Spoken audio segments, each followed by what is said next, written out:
Hello. Good morning sir. Good morning sir. Good morning sir. Good morning. Class start करें। Yes sir. Okay चलो ठीक।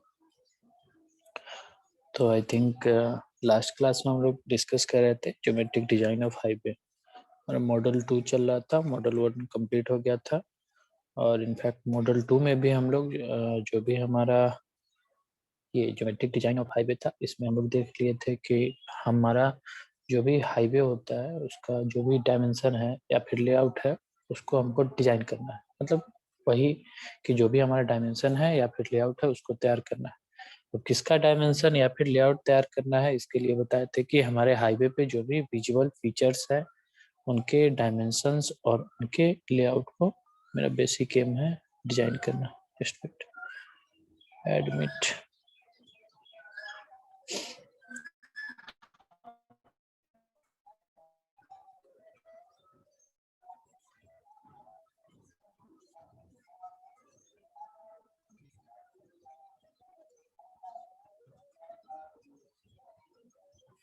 तो हमारा basic M था कि जो भी हमारे हाईवे के विजुअल फीचर्स है उनका हमको डिजाइन कर देना है।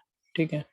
अब डिजाइनिंग से हमको पता है कि हम क्या क्या कर लेते थे। डिजाइनिंग से हम अपने उस हाईवे के फीचर को सेफ बना लेते थे, सर्विसेबल बना लेते थे, इकोनॉमिकल बना लेते थे, ड्यूरेबल बना लेते थे, एस्थेटिक बना लेते थे और इन्वायरमेंटल कंस्ट्रेंट भी उसको हम लोग प्रोवाइड कर देते थे। तो बेसिकली ये सारा का सारा पॉइंट था, हम डिस्कस कर दिए थे। नेक्स्ट था कि हमारा जो भी हाईवे का ज्योमेट्रिक डिजाइन है उसको करने के लिए हमको बेसिकली डिफरेंट एलिमेंट्स को डील करना पड़ता है। मतलब जो भी हमारे बेसिक एलिमेंट्स है हाईवे के उनको अगर हम लोग डायमेंशन या फिर लेआउट तैयार कर देते हैं तो वही हमारा ज्योमेट्रिक डिजाइन हो जाता है। तो बेसिकली जो हाईवे के एलिमेंट्स थे उसके बारे में बता दिए थे कि सबसे फर्स्ट एलिमेंट होता है मेरा क्रॉस सेक्शनल एलिमेंट, दूसरा मेरा होता है साइड डिस्टेंस कंसीडरेशन, थर्ड था मेरा हॉरिजॉन्टल अलाइनमेंट, फोर्थ था मेरा वर्टिकल अलाइनमेंट और फिफ्थ था मेरा इंटरसेक्शन डिटेल। ये सारा का सारा हमारा हाईवे का एलिमेंट्स है जिसका कि हमको ज्योमेट्रिक डिजाइन टाइम के साथ करते चले जाना। नेक्स्ट था कि जो भी हमारे एलिमेंट्स हैं ये डिफरेंट फैक्टर पे डिपेंड करते हैं। तो बेसिकली हमारे किस किस फैक्टर पे डिपेंड करते हैं ये भी हम लास्ट क्लास में बता दिए थे कि हमारा सबसे पहला जो फैक्टर होता है वो होता है डिजाइन स्पीड। तो बेसिकली जो डिजाइन स्पीड होता है इस पे हमारे जो एवं जितने भी एलिमेंट्स थे जैसे क्रॉस सेक्शन एलिमेंट्स हो गए, हमारे साइड डिस्टेंस कंसीडरेशन हो गए, हमारे हॉरिजॉन्टल अलाइनमेंट हो गए, हमारे वर्टिकल अलाइनमेंट हो गए, हमारे इंटरसेक्शन डिटेल हो गए, ये सारे के सारे जो भी हमारे एलिमेंट्स हैं वो डिफरेंट फैक्टर पे डिपेंड करते हैं। अब जो फैक्टर था उसमें सबसे फर्स्ट फैक्टर हम बताए थे डिजाइन स्पीड। डिजाइन स्पीड यानी स्पीड, स्पीड के बारे में बताए थे कि जो भी तुम्हारे स्पीड होते हैं व्हीकल के वो डिपेंड करते हैं कि हम उस व्हीकल को किस रोड पे चला रहे हैं, फिर किस रोड पे हमारा व्हीकल मूव कर रहा है। जैसे कि ये है कि एनएच पे हमारे गाड़ी का स्पीड ज़्यादा रहता है। इवन हमारे पास आईआरसी का कोड भी है जो कि हमको डिजाइन स्पीड के लिए अपना अपना वैल्यू दिया है कि अगर हमारा एनएच है, प्लेन टेरेन है, रूलिंग टेरेन है, स्टीप टेरेन है, माउंटेनियस टेरेन है। टेरेन क्या होता है ये भी पता है, टेरेन का मतलब टोपोग्राफी। तो बेसिकली जो भी हमारी ये टाइप ऑफ टेरेन है और टाइप ऑफ रोड है वो हमारे किस किस स्पीड पे डिपेंड करते हैं और कितने स्पीड का लिमिट रखा गया है। तो ये सारा का सारा चीज आगे हम लोग टाइम के साथ देखेंगे। लेकिन अभी हम देख रहे थे कि हमारा जो फर्स्ट फैक्टर है डिजाइन स्पीड, ये हमारे बेसिकली रोड पे डिपेंड करता है। उसमें भी हमको देखना पड़ता है कि हमारा रोड कैसा है। तो डिफरेंट टाइप का हमारे पास रोड है, national highway, state highway, major district road, other district road, village road, even expressway के बारे में भी हम जानते हैं, आर्टेरियल, सब आर्टेरियल, कलेक्टर, लोकल, स्ट्रीट, सब पता है हमको। तो बेसिकली जो भी हमारा स्पीड होता है व्हीकल का उसी के बेसिस पे हम जो एबव एलिमेंट्स हैं उनको डिसाइड करते हैं। जैसे कि एक एग्जांपल के तौर पे बताएं कि हमारा क्रॉस सेक्शन एलिमेंट जो है एक टाइप का एलिमेंट है हाईवे का, तो क्रॉस सेक्शन एलिमेंट्स में जब हमारे विड्थ आते हैं, उसके बाद हमारा साइड क्लियरेंस आता है, ये सारा का सारा पॉइंट आता है हमारा। तो विड्थ ऑफ पेवमेंट जो है वो हमारे विड्थ ऑफ व्हीकल पे डिपेंड करता है कि हमारा रोड का जो भी विड्थ है वो हमको कितना रखना है। ये हमारा रोड का विड्थ जो है हमको कितना रखना है, ये चौड़ाई कितना रखना है, ये डिपेंड करेगा कि हमारा व्हीकल का विड्थ कितना है। दूसरा, ये हमारा इस बात पे भी डिपेंड करेगा कि हमारा ट्रैफिक वॉल्यूम कितना है या फिर हमारे व्हीकल का स्पीड कितना है। हमको पता है कि अगर ज़्यादा स्पीड का व्हीकल चलेगा तो हमको विड्थ ज़्यादा रखना पड़ेगा। क्यों? क्योंकि अगर उसको एक बार सडन ब्रेक भी लगाना हो या फिर कुछ करना हो तो उसके लिए क्लियरेंस डिस्टेंस हमको रखना पड़ेगा। इसीलिए बेसिकली हमारा अप्रोच रहता है डिजाइन स्पीड के बेसिस पे हम लोग अपने क्रॉस सेक्शन एलिमेंट को डिजाइन करते हैं। इवन जो हमारा डिजाइन स्पीड है वो जब हम लोग हॉरिजॉन्टल अलाइनमेंट या फिर साइड डिस्टेंस, सेकेंड एलिमेंट था हमारा साइड डिस्टेंस। तो अगर हम ज्यादा स्पीड से गाड़ी चला रहे हैं तो इसका मतलब हमको साइड डिस्टेंस भी ज्यादा रखना पड़ेगा। क्यों? क्योंकि जैसे ही हम ब्रेक लगाएंगे, हमारा गाड़ी का स्पीड अगर 90 या फिर 100 किलोमीटर पर आवर है तो ये पॉसिबिलिटी है कि ब्रेक लगाते लगाते तब पर भी हमारा गाड़ी सामने वाले गाड़ी को हिट कर सकता है। तो इसलिए उस कंडीशन में भी हमारा साइड डिस्टेंस ज्यादा रहता है। तो बेसिकली ये डिफरेंट डिफरेंट फैक्टर्स हैं जिन पे हमारा क्रॉस सेक्शन एलिमेंट करता है, जिसमें एक जो है फैक्टर वो डिजाइन स्पीड है। दूसरा, टोपोग्राफी या फिर इसको टेरेन बोलते हैं। तो टोपोग्राफी और टेरेन के बारे में बता दिए थे कि चूंकि हमारा अगर टोपोग्राफी प्लेन है, अगर हमारा टोपोग्राफी स्टीप है या फिर हमारा टोपोग्राफी माउंटेनियस है, तो वो जो है वो वहाँ पे डिफरेंट डिफरेंट स्पीड को परमिट करता है।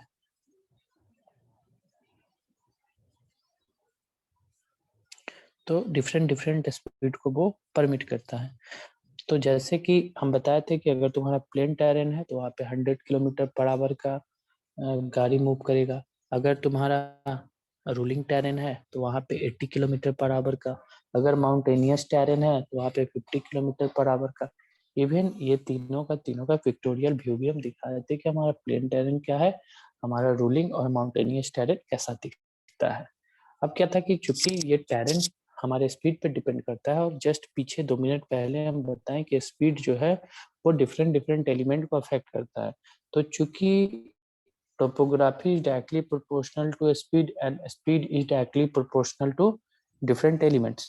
So we also say that topography is also directly proportional to the element. तो ऐसे हम रिलेट कर सकते हैं क्योंकि ये स्पीड, जैसे देखो स्पीड हमारा प्रोपोर्शनल हो गया सारे के सारे एलिमेंट का, मतलब उनको डिसाइड गवर्न करता है।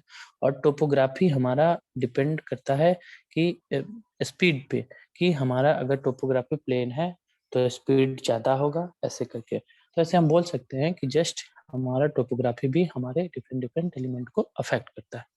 तो बेसिकली ये एक पॉइंट था। नेक्स्ट था हमारा ट्रैफिक फैक्टर। तो ट्रैफिक फैक्टर के बारे में बता दिए थे कि जस्ट वेट, नेक्स्ट स्लाइड। कोई और मीटिंग में हो?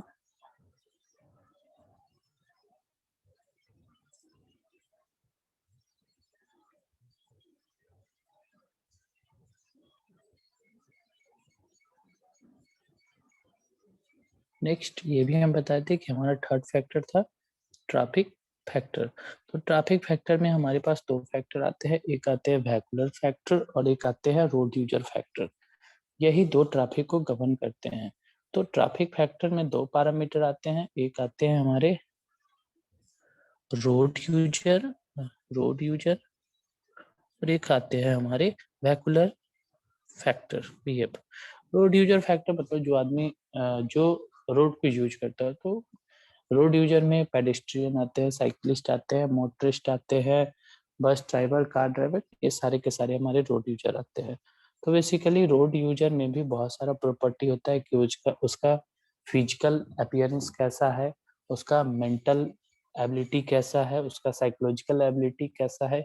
ये सारा का सारा पैरामीटर जो है या फिर फैक्टर जो है वो हमारे वो डिफरेंट डिफरेंट एलिमेंट को गवर्न करता है या फिर अफेक्ट करता है। Vehicular factor that means vehicle का लेंथ, विड्थ, हाइट, उसका पावर, व्हीकल में कितना पावर है, कितना स्पीड से चलता है, ये सारा का सारा प्रॉपर्टी जो है व्हीकल का वो हमारे ज्योमेट्रिक डिजाइन के एलिमेंट को कवर करता है।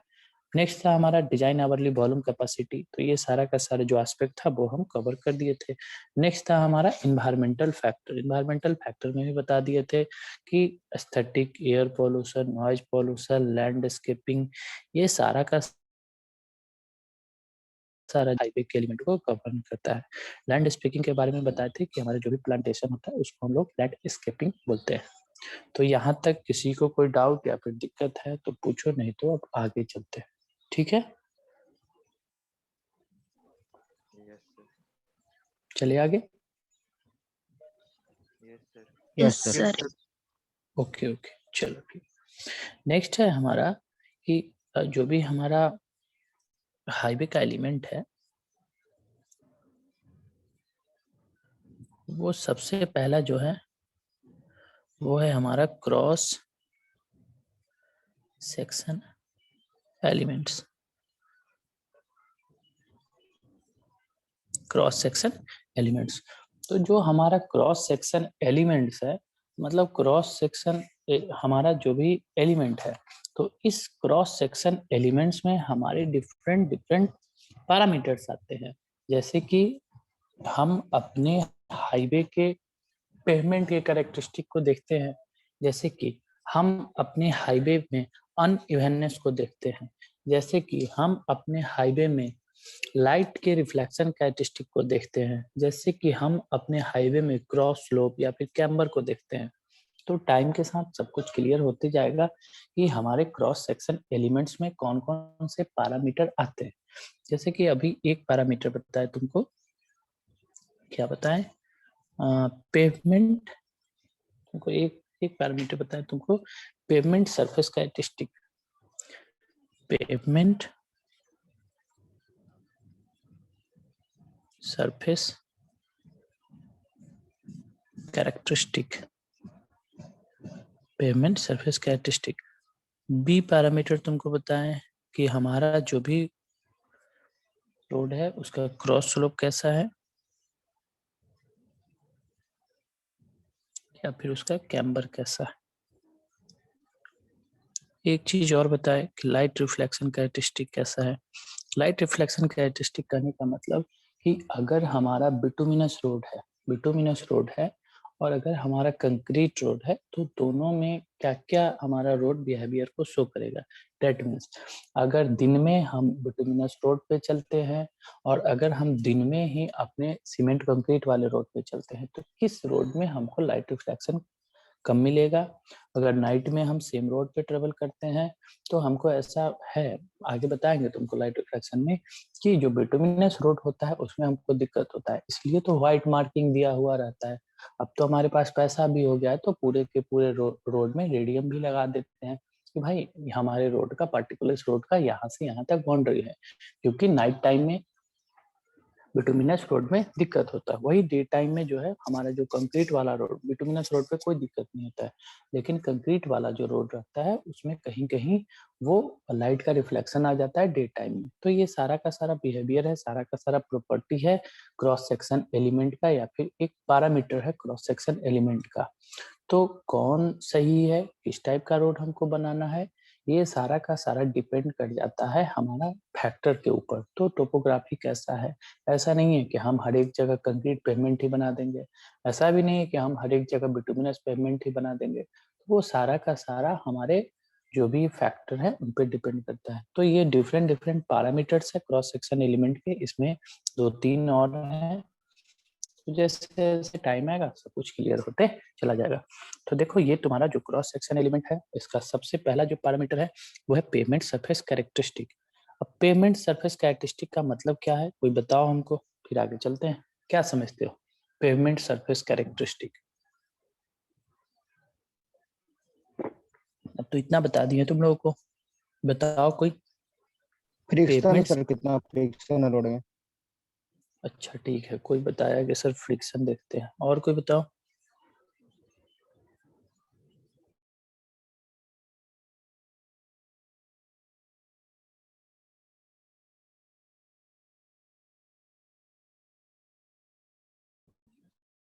और सर मूवमेंट ऑफ गाड़ी का कितना, व्हीकल का कितना मूवमेंट होगा।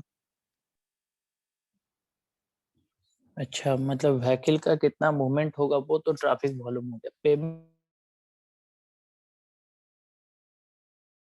वाइड चलता है कितना रखेंगे सर? हम, देखो तुम बताए, कोई बताए कि सर हम पेमेंट में अपना चेक कर लेते हैं कि पेमेंट में मेरा कितना फ्रिक्शन है। तो पेमेंट में अब फ्रिक्शन के साथ साथ हम जो भी हमारा पेमेंट है उसमें हम लोग अपने पेमेंट में कल एक आई थिंक लैब में दिखा रहे थे कि हमारा पेमेंट में अनइवननेस, अनड्यूलेशन, ये सारा का सारा हमारा पेमेंट में ही आता है। व्हीकल चलेगा, हमारे पेमेंट में अनइवननेस आएगा। हमारे पेमेंट में जो भी है रिफ्लेक्टिंग कैरेक्टरिस्टिक वो हमारे गाड़ी के कारण नहीं आता है, वो सारा का सारा पेमेंट का ही कैरेक्टरिस्टिक होता है। इवन अभी बताया भी कि तुम्हारा हमारा एक बिटुमिनस पेमेंट है, हमारा एक कंक्रीट पेमेंट है। हमारे डे टाइम में हमारे इस पेमेंट पे ऐसा कैरेक्टरिस्टिक शो हो जाता है, हमारे नाइट टाइम में इस पेमेंट पे ऐसा कैरेक्टरिस्टिक शो हो जाता है। तो ये जो भी पेमेंट सरफेस है ये सारा का सारा कैरेक्टरिस्टिक फ्रिक्शन पे डिपेंड करता है कि हमारे पेमेंट में कितना फ्रिक्शन है, कैसा फ्रिक्शन है। अनइवननेस मतलब कितना अनड्यूलेशन है हमारे पेमेंट में।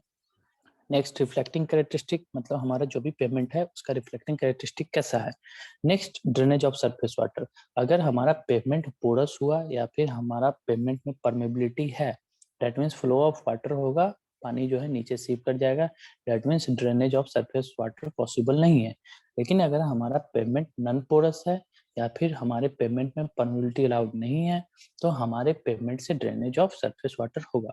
तो ये बेसिकली डिफरेंट डिफरेंट पैरामीटर्स है पेमेंट सरफेस कैरेक्टरिस्टिक के अंदर। ये क्रॉस सेक्शन एलिमेंट का हमारा एक पार्ट हो गया पेमेंट सरफेस कैरेक्टरिस्टिक। और पेमेंट सरफेस कैरेक्टरिस्टिक के अंदर में बहुत सारा पॉइंट आया। एक पॉइंट बताया फ्रिक्शन, एक पॉइंट बताया अनड्यूलेशन या फिर अनइवननेस, फिर एक पॉइंट आया रिफ्लेक्टिंग कैरेक्टरिस्टिक, फिर एक पॉइंट आया ड्रेनेज ऑफ सरफेस वाटर। तो बेसिकली ये सारा का सारा पॉइंट है। ओके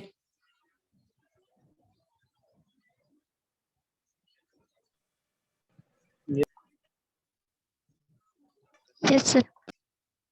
ओके चलो एक चीज और देखो, हम देख रहे हैं पेमेंट सरफेस कैरेक्टरिस्टिक। तो पेमेंट सरफेस कैरेक्टरिस्टिक में क्या है कि जो भी तुम्हारा पेमेंट सरफेस कैरेक्टरिस्टिक है तो सबसे पहले इसमें वर्ड आ गया पेमेंट। पेमेंट अब पेमेंट का हमको सरफेस कैरेक्टरिस्टिक देखना है तो हमको पता है कि हमारा बेसिकली दो टाइप का पेमेंट होता है। ऐसे पेमेंट होता है चार टाइप का, लेकिन अगर मेजर मोड का बात करोगे पेमेंट में, मतलब मेजर पेमेंट का बात करोगे तो या तो एक फ्लेक्सिबल पेमेंट है और या तो एक रिजिड पेमेंट है। तो बेसिकली जो पेमेंट का सरफेस कैरेक्टरिस्टिक होता है कि पेमेंट का किस पेमेंट का क्या कैरेक्टरिस्टिक है, किस पेमेंट सरफेस का क्या कैरेक्टरिस्टिक है, वो तो सबसे पहले डिपेंड कर जाना चाहिए कि हमारा पेमेंट किस टाइप का है। क्योंकि अगर फ्लेक्सिबल पेमेंट है तो हमारे फ्लेक्सिबल पेमेंट का पेमेंट सरफेस कैरेक्टरिस्टिक अलग है। अगर हमारा रिजिड पेमेंट है तो हमारे रिजिड पेमेंट का सरफेस कैरेक्टरिस्टिक अलग है। और ये जो फ्लेक्सिबल पेमेंट का सरफेस कैरेक्टरिस्टिक या फिर रिजिड पेमेंट का सरफेस कैरेक्टरिस्टिक ये दोनों अलग अलग है। क्योंकि हमको ये भी पता है कि हमारा फ्लेक्सिबल पेमेंट जो है वो 4 लेयर से बना, रिजिड पेमेंट जो है वो 3 लेयर से बना। हो सकता है कि फ्लेक्सिबल पेमेंट के कंस्ट्रक्शन में हमको कम पैसा लगा, रिजिड पेमेंट के कंस्ट्रक्शन में हमको ज्यादा पैसा लगा। हो सकता है कि फ्लेक्सिबल पेमेंट में हमारा ज्यादा ट्रैफिक जो है फ्लो करता हो सकता है रिजिड पेमेंट के केस में हमारा कम ट्रैफिक फ्लो करता हो सकता है किसी एक पर्टिकुलर टोपोग्राफी या फिर लोकेशन पे, हो सकता है कि हमारे रिजिड में ज्यादा फ्लो करता हो, हमारे फ्लेक्सिबल में कम करता हो। ये सारा का सारा जो भी हमारा पेमेंट का टाइप है ये भी हमारे क्लाइमेटिक कंडीशन के ऊपर डिपेंड करता है। क्योंकि एक पॉइंट और बताएं कि हम पूरे इंडिया का टोपोग्राफी एक समान नहीं है। तो हम जहाँ जैसा क्लाइमेटिक कंडीशन होगा उसके अनुसार हम लोग जो है अपने रोड को कंस्ट्रक्ट कर देंगे। अगर कहीं टेम्परेचर ज्यादा है तो वहां पे हम कोशिश करेंगे कि हमारा बिटुमिन का भी एक पर्टिकुलर टेम्परेचर होता है, ज्यादा अगर उसको टेम्परेचर मिलेगा तो वो सारा का सारा जो है वो तुम्हारा क्या बोलते हैं उसको मेल्ट कर जाएगा। तो वहां हम बिटुमिनस कंस्ट्रक्शन नहीं कर सकते हैं। बहुत जगह ऐसा है कि हम क्या बोलते हैं उसको कोल्ड रीजन है, तो कोल्ड रीजन में भी हमारा पर्टिकुलर हमको फिक्स करना पड़ता है कि किस टाइप का रोड बनाना है। नेक्स्ट है तुम्हारा कि हमारा जो भी कंस्ट्रक्शन का भी डिफरेंट मेथड है। ऐसा भी नहीं है कि हम एक ही मेथड से अपने सारे के सारे रोड को कंस्ट्रक्ट करते हैं। हमारे पास जो भी कंस्ट्रक्शन है उसके लिए अलग अलग मेथड, जैसे मार्शल मिक्स डिजाइन है, एक टाइप तुमको बताया कि मार्शल मिक्स डिजाइन, तो ये पार्टिकुलर डिफरेंट मेथड हमारे पास अवेलेबल है कंस्ट्रक्शन का। और ये सारा का सारा फैक्टर जो है क्या क्या बताएं, मटेरियल की availability, cost, composition of traffic, climatic condition, method of construction available, ये सारा का सारा हमारे डिफरेंट पेमेंट के टाइप में, जो डिफरेंट टाइप है उनमें अलग अलग होता है। अब पेमेंट टाइप अलग हो गया, डेट मीन्स पेमेंट के सरफेस का भी कैरेक्टरिस्टिक अलग अलग होगा। अब पेमेंट के जो सरफेस कैरेक्टरिस्टिक है वो डिफरेंट एस्पेक्ट को ध्यान में रख के हम लोग देखते हैं। उसमें एक टाइप तुमको बताया फ्रिक्शन, एक बताया अनइवननेस, एक बताया रिफ्लेक्टिंग कैरेक्टरिस्टिक, एक बताया ड्रेनेज ऑफ सरफेस वाटर।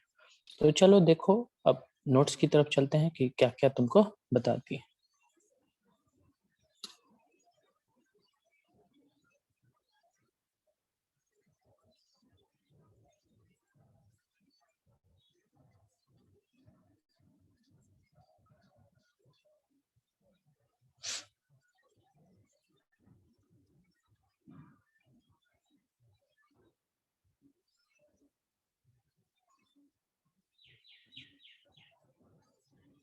चलो सब देखो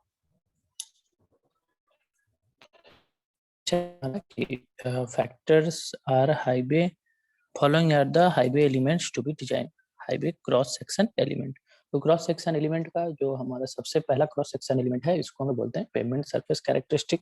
इवन पेमेंट सरफेस कैरेक्टरिस्टिक के बाद तुम लोग को बताएं और आगे होगा हमारा देखो ये तो अनइवननेस हमारे पेमेंट सरफेस कैरेक्टरिस्टिक का ही पार्ट आ जाएगा, ये सारा का सारा। फिर लाइट रिफ्लेक्शन कैरेक्टरिस्टिक, नेक्स्ट जो है हमारा वो क्रॉस स्लोप या फिर कैम्बर हम लोग देखेंगे, ये सारा का सारा हमारा पेमेंट सरफेस में ही आ जाएगा। तो ये डिफरेंट हमारा पैरामीटर है पेमेंट सरफेस कैरेक्टरिस्टिक का। अब क्या है देखो, पेमेंट सरफेस कैरेक्टरिस्टिक के बारे में बोला कि it depends upon payment type, कि हमारा टाइप का किस टाइप का पेमेंट है, which in turn depend upon availability of material, किस मटेरियल से वो बना है, कॉस्ट क्या है, कंपोजिशन ऑफ ट्रैफिक कैसा है, क्लाइमेटिक कंडीशन क्या है, मेथड ऑफ कंस्ट्रक्शन कौन सा हम अडॉप्ट कर रहे हैं। नेक्स्ट है payment surface characteristic includes friction of payment, unevenness of payment, reflecting characteristic of payment, drainage of surface water. तो बेसिकली ये जो भी पॉइंट था वो हम ऑलरेडी डील कर चुके हैं। अब जो हमारा सबसे पेमेंट सरफेस कैरेक्टरिस्टिक का सबसे फर्स्ट पॉइंट है फ्रिक्शन, इसको हम लोग देख लेते हैं। फ्रिक्शन को हम लोग बोलते हैं स्कीड रेजिस्टेंस। आगे हम इस स्कीड रेजिस्टेंस या फिर फ्रिक्शन को भी निकालते हैं, जब ट्रैफिक इंजीनियरिंग पर होगे तो वहां पे हम लोग स्कीड रेजिस्टेंस को ही निकालते हैं।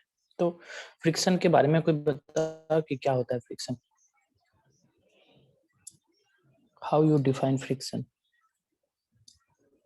बताओगे क्या होता है फ्रिक्शन? रेजिस्टेंस लगाता है सर मोमेंट। अच्छा, कोई बोले कि सर रेजिस्टेंस है ये एक प्रकार का, ठीक है। और कोई बताओ रेसिस्ट करता है सर किसको मूवमेंट को। रेसिस्ट? अच्छा, मोमेंट को रेसिस्ट करता है, और जो रेस्ट में है उसको? Sir force acting in the opposite direction of the movement. अरे अपोजिट कौन सा अपोजिट डायरेक्शन? मूवमेंट देखो इसका मूवमेंट के अच्छा अपोजिट ठीक है, ठीक है, ठीक है, बस मूवमेंट के ही अपोजिट में। देखो फ्रिक्शन के बारे में है कि मान के चलो कि जब भी रिलेटिव मोशन होगा दो ऑब्जेक्ट में, when there is relative motion between two, then friction develop. हमेशा जब भी रिलेटिव मोशन होगा दो चीज के बीच में तो तुम्हारा फ्रिक्शन डेवलप होगा। इवन तुम दोनों हैंड को रब करोगे तो आपको क्योंकि फ्रिक्शन डेवलप होने के बाद ही हमारे हैंड में ऐसा फील होता है कि पूरा का पूरा हमारा हैंड हिट हो गया। तो because of relative motion between to, ऐसा नहीं है कि कोई ऑब्जेक्ट ही मूव कर रहा है, ये मूव कर रहा है, वो मूव कर रहा है। बेसिकली जो तुम्हारा फ्रिक्शन होता है वो एडहेसिव फोर्स के कारण होता है। आई थिंक ये सारा का सारा चीज तुम विस्कोसिटी भी तो फ्लूइड में पढ़े होगे, वो भी तुम्हारा एक तुम्हारा फ्रिक्शन ही था, बस नाम बदल दिया गया। फ्रिक्शन सॉलिड मैकेनिक्स में आता है, तुम्हारा विस्कोसिटी तुम्हारा फ्लूइड में चला जाता है। हर एक जगह एक ही चीज है, लेकिन नाम बदल बदल के उसको बोल दिया जाता है। जो है वो कैसे हमारे पार्टिकुलर क्रॉस सेक्शन एलिमेंट को, उसमें भी पेमेंट के सरफेस कैरेक्टरिस्टिक को अफेक्ट करता है, इसको हम लोग एक्सपायर होगा, ज्वाइन कर लेना। बेसिकली जो है हमारा, देखो क्या बताया कि it decides the operating speed and minimum distance required for stopping the vehicle. जो हमारा फ्रिक्शन है वो हमारे ऑपरेटिंग स्पीड को, और जो हमको मिनिमम डिस्टेंस चाहिए व्हीकल को रोकने के लिए, ये गवर्न करता है हमारा फ्रिक्शन कि हमें कितना स्पीड रखना है अपने पेवमेंट के ऊपर। दूसरा, हमको कितना डिस्टेंस, पर्टिकुलर डिस्टेंस चाहिए अपने व्हीकल को स्टॉप कर देने के लिए। तो बेसिकली जो भी हमारा फ्रिक्शन होता है वो दो टाइप का होता है। एक होता है लॉन्गिट्यूडनल फ्रिक्शन और एक होता है लेटरल या फिर ट्रांसवर्स फ्रिक्शन। तो आगे देखोगे कि आखिर लॉन्गिट्यूडनल फ्रिक्शन क्या होता है और लेटरल फ्रिक्शन क्या होता है। तो फ्रिक्शन के बारे में जाने कि जब भी कोई भी रिलेटिव मोशन होगा तो ऑब्जेक्ट के बीच में हमेशा फ्रिक्शन डेवलप होगा। फ्रिक्शन एडहेसिव फोर्स है। फ्रिक्शन, अब फ्रिक्शन कैसे कैसे आएगा इसको आप समझ लेते हैं।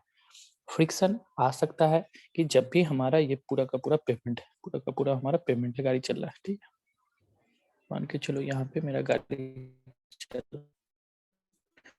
हमारा यहाँ पे जो गाड़ी का टायर है, टायर के बीच में और हमारे रोड सरफेस के बीच में फ्रिक्शन है। एक ये फ्रिक्शन हम सोच सकते हैं कि हाँ भाई, हमारा जो व्हीकल है उसका टायर और जो पेवमेंट का सरफेस है उसके बीच में फ्रिक्शन आ जाएगा। हमारा तो हमारा जो गाड़ी है वो समय के साथ जाके आगे जाके रुक जाएगा। दूसरा, जैसे हम सोचे कि, ध्यान से सुन लो क्योंकि आगे एक चीज हमको बताना है, स्कीड और स्लिप दोनों क्या होता है वो आगे बताएंगे, इसलिए वहां पे भी इस चीज को हम बोलेंगे। तो अभी फ्रिक्शन बता रहे हैं तो इसको फिर से सुन लो। फ्रिक्शन हमारा जैसे अभी टायर और पेवमेंट सरफेस के बीच में लगा, वैसे ही हम बोल सकते हैं कि जैसे ही हम ब्रेक लगाते हैं, वैसे ही हमारा फ्रिक्शन एक दूसरे टाइप में भी लग जाता है। और कहाँ लगता है, हमारा जो जैसे साइकिल में ब्रेक रहता है वैसे ही हमारे गाड़ी में भी ब्रेक रहता है। तो हमारे ब्रेक और टायर के बीच में भी एक फ्रिक्शन आ जाता है।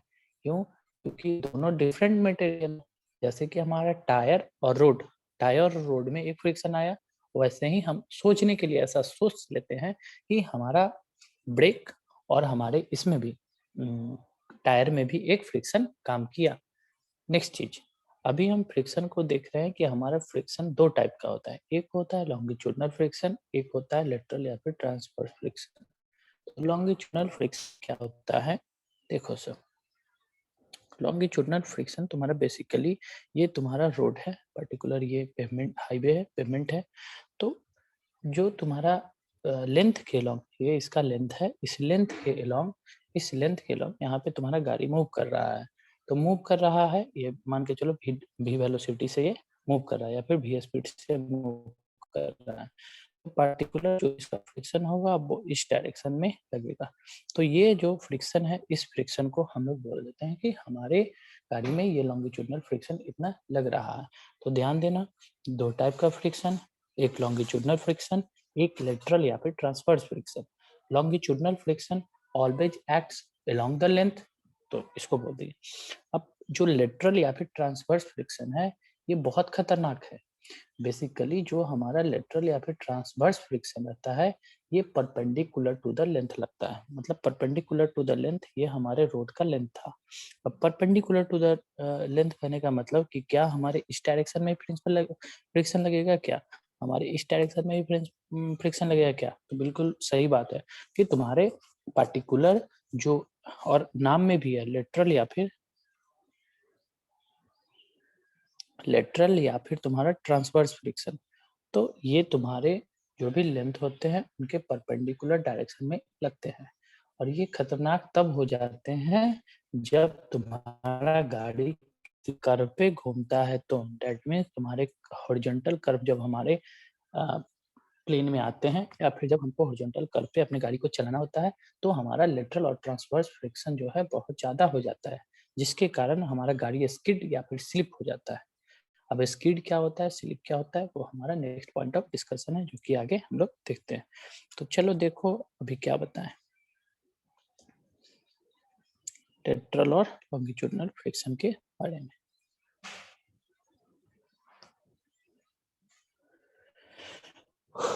देखो सब आया क्या? देखो ये है तुम्हारा लॉन्गिट्यूडिनल फ्रिक्शन, ये तुम्हारा पर्टिकुलर एक स्ट्रेचर रोड का तुम्हारे इधर शो कर दिया है उल्टा, इसको एफ इधर आएगा, मतलब तुम्हारे अलोंग द लेंथ अगर लग रहे हैं तो वो लॉन्गिट्यूडिनल फ्रिक्शन है। तुम्हारा व्हीकल ये भी फिर वेलोसिटी से इधर मूव कर फ्रिक्शन इधर लग रहा है। लेटरल और ट्रांसवर्स फ्रिक्शन तुम्हारा ये तुमको स्ट्रेच दिखा दिया कि तुम्हारे व्हीकल के परपेंडिकुलर लगते हैं, और ये देखो ये है हमारा एक पर्टिकुलर कर्व, ठीक है। अब इस कर्व पे क्या है कि हमारा ये व्हीकल है अपना चल रहा है, ऑब्जर्व करो प्रैक्टिकली सब लोग किए होंगे, कहीं ना कहीं कर्व से गाड़ी को अपना घुमाए ही होगा। अब क्या होता है कि जैसे ही हमारे गाड़ी का वेलोसिटी या फिर स्पीड है भी, तो हमारे एक इस डायरेक्शन में हम 11-12 में भी पढ़े होंगे कि हमारा जैसे ही कर्व पे गाड़ी आता है या फिर बॉडी मूव करता है तो इस डायरेक्शन में एक फोर्स काम करता है, इस फोर्स को बोलते हैं सेंट्रीफ्यूगल फोर्स। तो सेंट्रीफ्यूगल फोर्स इस डायरेक्शन में काम करता है, इसको कंपनसेट करने के लिए हम आगे देखेंगे हॉरिजॉन्टल अलाइनमेंट में एक सुपर एलिवेशन भी हम लोग प्रोवाइड करते हैं। तो इस डायरेक्शन में हमारा एक फ्रिक्शन आ जाता है, तो इस फ्रिक्शन को हम लोग बोल देते हैं लेटरल या फिर ट्रांसवर्स फ्रिक्शन। ये सारा का सारा जो भी फ्रिक्शन है इसका एक पार्टिकुलर वैल्यू भी हमारा आईआरसी दे रखा है कि हमको लॉन्गिट्यूडिनल फ्रिक्शन का वैल्यू कितना रखना है, नॉर्मल केस हो तो, एक्सट्रीम केस हो तो कितना हमको पर्टिकुलर रेंज का हमारा लॉन्गिट्यूडिनल फ्रिक्शन, इवन हमारा लेटरल या फिर ट्रांसवर्स फ्रिक्शन का वैल्यू रखना है। तो जब वैल्यू आएगा तो वो भी देख लेना तुम। क्या है नेक्स्ट है, अब एक लाइन क्या बोला देखो, बोला क्या कि maximum friction is develop when brakes are applied up to complete extent. बात भी सही है कि हमारा गाड़ी चल रहा है, हम धीरे धीरे ब्रेक लगा रहे हैं तो फ्रिक्शन भी हमारा कम ही आएगा, लेकिन जब हम अपने गाड़ी में कंप्लीट ब्रेक को लगा देते, पूरा का पूरा ब्रेक को लगा देते हैं, उस टाइम जो हमारी गाड़ी में मैक्सिमम फ्रिक्शन या फिर पेवमेंट पे मैक्सिमम फ्रिक्शन आ जाता है। तो वही ये बोला। अब 2-3 चीज हम तुम लोगों से पूछना चाहते हैं। फर्स्ट पॉइंट, कोई हमको ये बताओ कि स्किडिंग का मतलब क्या समझते हो, और कोई हमको ये बताओ कि स्लिप का मतलब क्या समझते हो। आए दिन तुम लोग सुनते होगे कि गाड़ी स्लिप कर गया, गाड़ी स्किड कर गया। स्किडिंग और स्लिपिंग में क्या समझते हो, जो जो जानते हो बताओ। नेक्स्ट पॉइंट ऑफ डिस्कशन हमारा वही, लेकिन अब तुम लोगों से बोलो सर बताओ। स्लिप में होता है सर जो उसका सरकमफेरेंस जो डिस्टेंस होता है उससे मतलब कम दूरी तक करता है सर। नहीं समझ पाए, फिर से बताओ। सर टायर का जितना सरकमफेरेंस होता है सर उससे दूरी कम तक करेगा तो मतलब स्लिप माना जाएगा। अच्छा स्लिप कर जाएगा। और स्किड? सर ज्यादा दूरी तय कर ले तो। अच्छा, अगर गाड़ी तुम्हारा ज्यादा दूरी तय कर लेता है तो मतलब ये स्किड कर जाता है। Yes sir. तो ज्यादा दूरी कैसे तय करेगा, गाड़ी तो चल ही रहा था, तो टायर चलेगा तो तुम्हारा तो ज्यादा दूरी गाड़ी चल ही लेगा। सरकमफेरेंस मतलब 2πr से अगर ज्यादा दूरी तय कर रहा है। अच्छा ठीक है, और कोई बताओगे? सर स्किड का माने होता है ना कि जैसे कि देखिए टायर का जो पूरा सरकमफ्रेंस 2πr होता है, ठीक है। तो क्या होता है चक्का जो है बिना बिना चले यानी कि रुके हुए चक्का जो है ना वो थोड़ा आगे चल डिस्टेंस तय करता है, ठीक है, मतलब मूव नहीं करता, ठीक है, उस ऐसे ही रुके हुए चलता है, तो उसी को स्किड कहते हैं, ठीक है। और अगर सर चक्का सर एक ही जगह पे यानी कि बिना आगे बढ़े मूव करता है एक ही जगह पे तो वो सर स्लिप अच्छा कहलाता है। चलो ठीक है, कुछ सही बता रहे हो। देखो बेसिकली हमारा ये व्हीकल है, ये मान के चलो हमारा ये पर्टिकुलर ये व्हीकल का एक व्हील है, एक चक्का है। अब ये जो चक्का है इसमें ये दो मोशन या फिर दो मूवमेंट करता है। एक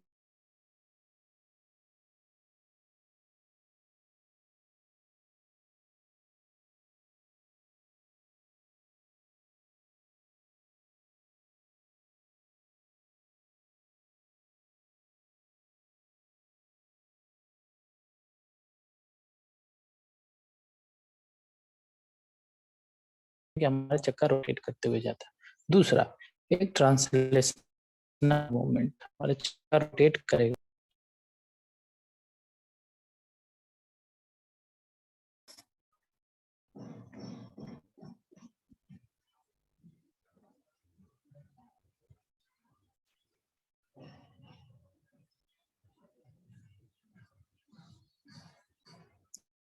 ये था हमारा गाड़ी का टायर। ये हमारा दो टाइप का मूवमेंट शो करता है, एक देखिए रोटेशनल मूवमेंट और एक हमारा शो करता है टीएम, मतलब ट्रांसलेशनल मूवमेंट। और टीएम तब पॉसिबल है जब हमारा चक्का जो है रोटेट कर करके आगे आए, तब हमारे ये जो टायर है या फिर जो व्हील है उसमें ट्रांसलेशनल मूवमेंट पॉसिबल है। तो ये देखें हम कि जो फ्रिक्शन होता है ये दो व्हीकल के ये दो मूवमेंट को गवर्न करता है। कौन कौन से मूवमेंट को? एक रोटेशनल मूवमेंट को और ट्रांसलेशनल मूवमेंट को। और ये जो हमारा व्हीकल है उसके टायर में ये दो टाइप का मूवमेंट होता है, एक रोटेशनल मूवमेंट और एक ट्रांसलेशनल मूवमेंट। अब क्या है कि जो हमारा कंडीशन आइडियल कंडीशन होता है या फिर जो हमारा यूनिफॉर्म कंडीशन होता है, उस कंडीशन में अगर हम अपने इस टायर के एक रोटेशन को देखें, one rotation of this wheel is equal to 2πr। अगर 2πr हमारे इस व्हीकल के टायर का रोटेशन हो जाए तो हम इसको बोल देंगे कि one rotational movement, one rotation that means one rotational movement is equal to translational movement. क्योंकि अगर एक रोटेशन हमारा गाड़ी, जैसे कि मान के चलो यहाँ पे 12 था, यहाँ पे 6 था, यहाँ पे 3 था, यहाँ पे 9 था, तो यहाँ 12 से ये मूव करेगा तो 9 वाला पार्ट यहाँ पे आ जाएगा टॉप, फिर ये आगे मूव करेगा, फिर ये 6 वाला टॉप। इसको कंप्लीट 2πr मूव करने में, दैट मीन्स अगर हम ऐसा बोलते हैं कि हमारे व्हील में अगर rotational movement one rotational movement होता है तो वन ट्रांसलेशनल मूवमेंट भी हो जाता है। और बेसिकली वन रोटेशनल मूवमेंट जो होता है वो 2πr के बराबर होता है। अब हमको ये देखना है कि हमारा स्कीड क्या है, हमारा स्लिप क्या है।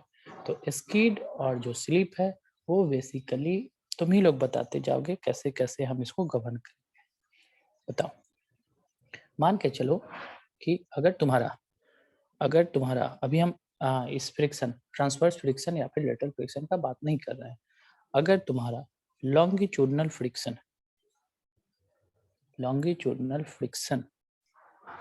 मतलब तुम एक पर्टिकुलर रोड पे जा रहे हो और तुम्हारा जो व्हीकल है उसमें और तुम्हारे पेवमेंट के सरफेस में एक फ्रिक्शन डेवलप हो रहा है, तो अगर तुम्हारा लॉन्गिट्यूडनल फ्रिक्शन ज्यादा है तो उस केस में क्या होगा?